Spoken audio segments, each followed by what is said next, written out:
Sementara itu, Saudara, melalui pesan singkat yang dikirimkan ke Kompas TV, juru bicara MK Fajar Laksono menyebut besok sesuai jadwal sidang di laman Mahkamah Konstitusi pukul 10 waktu Indonesia Barat.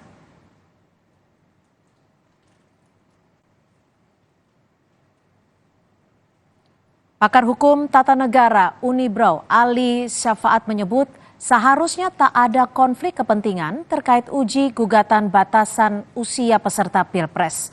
Dugaan konflik kepentingan muncul lantaran Ketua MK Anwar Usman merupakan paman Gibran Raka Buming Raka.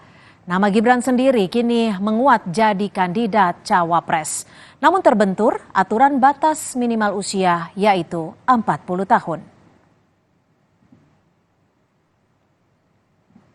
Isi konflik kepentingan, jelas ada konflik kepentingan dan berdasarkan pada kode etik Mahkamah Konstitusi yang didasarkan pada Bangalore Principle terkait dengan kode etik dan judicial conduct. Sebetulnya kan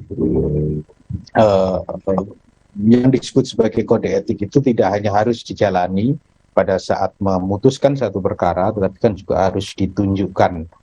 Maksudnya ya harus keluar, maksudnya secara manifest itu dalam tindakan setiap orang tidak boleh kemudian menduga adanya konflik kepentingan. Itu bagian besar dari kode etik.